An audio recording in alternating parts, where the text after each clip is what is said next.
Hi, I'm Chuhao, a PhD candidate at Penn State University. Today, I would like to present our work on integrating measures of replicability into scholarly search. This work is motivated by two research gaps. First of all, literature review is a fundamental step in research, but it can also be a challenging task because of the large number of publications. Therefore, it is very important to design tools that can help scholars find the papers they want in an effective way. Our second motivation is based on the reproducibility or replicability crisis. A lot of research has shown that there may be a low success rate in replicating scientific claims from the literature, and a lot of researchers agree there is a reproducibility crisis. However, it is unclear how this concept of reproducibility will actually impact people's literature review or literature search process. Another question we're interested in is how scholars actually assess replicability in a paper, because actual replication of study can be a very costly effort and is not incentivized practice in academia.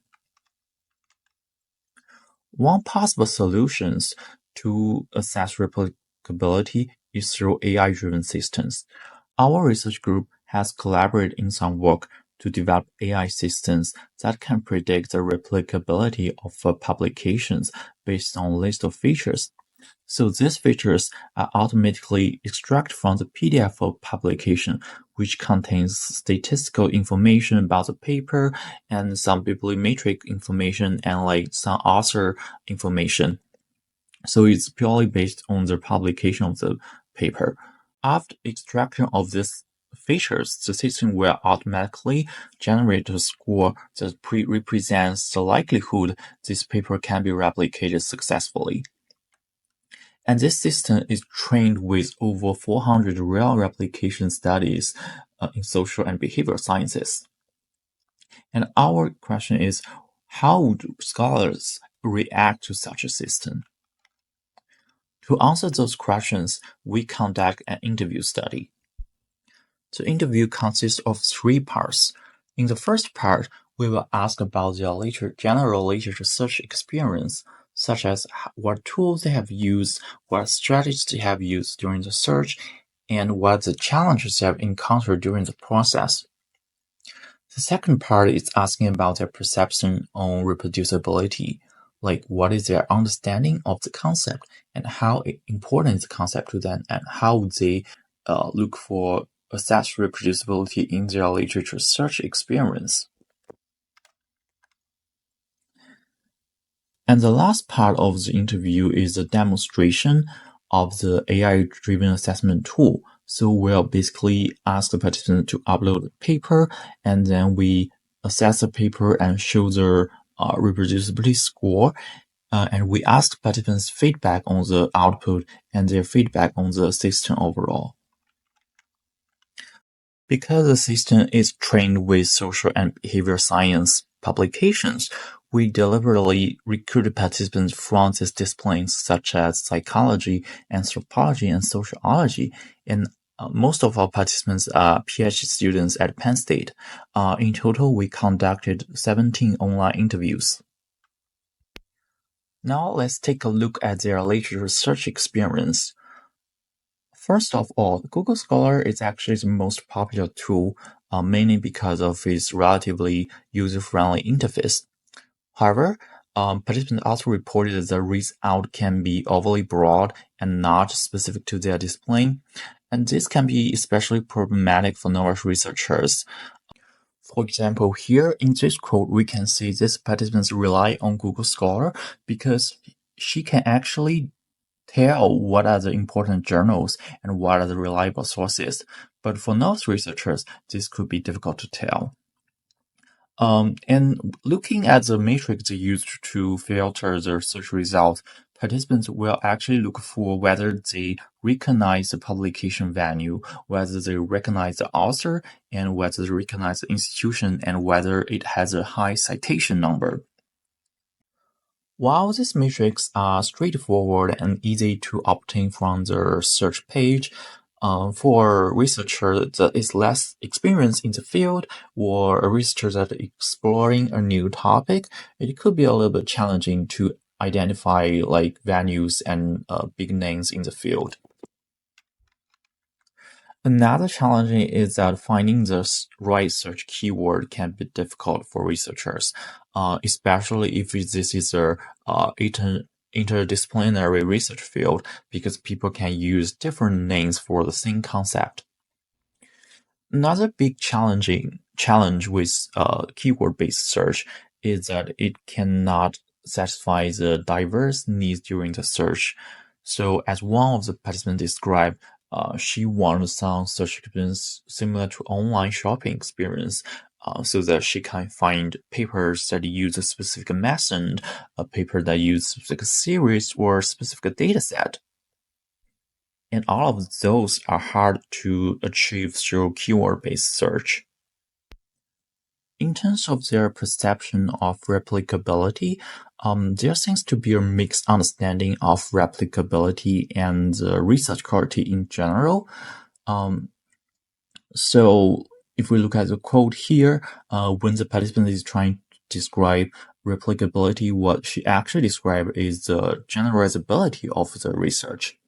And of course, those are highly related concepts, but there are differences. Some participants also argued that the concept of replicability does not apply to qualitative studies. While most participants acknowledge that replicability is important in their field, they seldom directly evaluate this quality during their research search. But they believe that a robust method section, open source materials, and pre-registration signify for a replicable study. And of course, these signals are difficult to obtain from the search results. You probably need to go into the paper and read it to know whether it has a robust method section and whether it has open source materials. So, can AI-driven assessment be a solution to this problem? The answer is unsure. Most participants reported that they feel hesitant to trust the result, and they need more explainability and transparency in the system. For example, one of the participants do not know much about machine learning, and she didn't understand why all of the features used in the system actually matters for the replicability of the paper. So there's a need for detailed explanation of the mechanism and in terms of how the features contribute to the result and what are the important features that drive most of the result, and also what are the explicit causal relationship between the features and the output.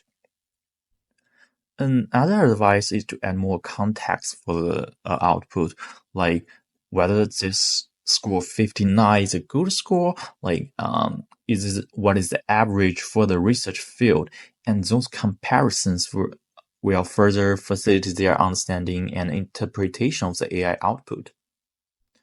Despite all those concerns, participants still see the potential value and usefulness of such systems. For example, as a quote here showed, could be potentially used to strengthen research rationale in a paper by showing a table of like what are the average reproducibility score of the literature cited in the paper.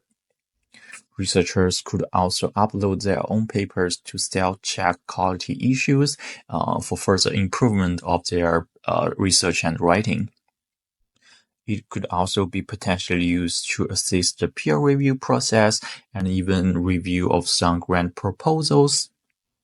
Lastly, some suggest it could be used in graduate education to help students understand why some papers are replicable and why some are not, to promote better research practices. During the interview, we did not specifically ask participants about the potential negative impact of such system.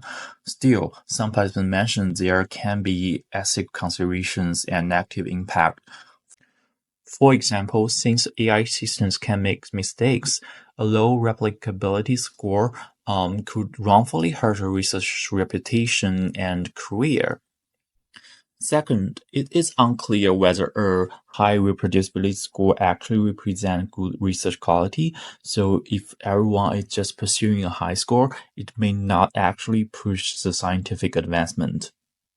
So, in summary, we can see there are some important implications about literature search tools and the replicability from the findings of the study. So, first of all, there is a need for tools that can better support sophisticated needs during literature search. Um, so, so this study is conducted before the prevalence of generative AI. And since the booming of generative AI, we've noticed some applications that can actually interpret more complicated user queries and perform literature search based on a research question. Still, a lot of user needs identified from this study is not achieved in these applications, such as finding paper with specific data set, paper use specific methods. So findings from this study could serve as starting point for literature search tools to achieve better user experience and provide more functionalities. More importantly, this study says a lot about the issue of replicability. There may be a need to promote a correct understanding of replicability through education, especially in graduate student education. A lot of our participants have mixed understanding about replicability and general research quality. Also, there might be a need to make the replicability concept more relevant in qualitative studies. In terms of AI-driven assessment of replicability, there is a potential value of it to promote better research practices and help people identify replicable papers in their literature search. However, to realize those potentials, there is a need to make these systems more explainable, more transparent, and adding more contextualizations for users to be able to interpret the result clearly and make decisions on whether they want to trust AI output. Lastly, even with well-designed AI systems, implementing them in real world has a lot of ethical considerations and potentially mixed impact on the research community. We need to think carefully about how automated assessment of reproducibility and replicability could be used in the community and how it can be used to promote better research practices and to promote scientific advancement. Therefore, we hope to see more research and more work in this direction to help us understand how we can use AI responsibly and use it to benefit the research community. Thank you for joining us today. If you have any further questions about this study, feel free to contact us. Thank you.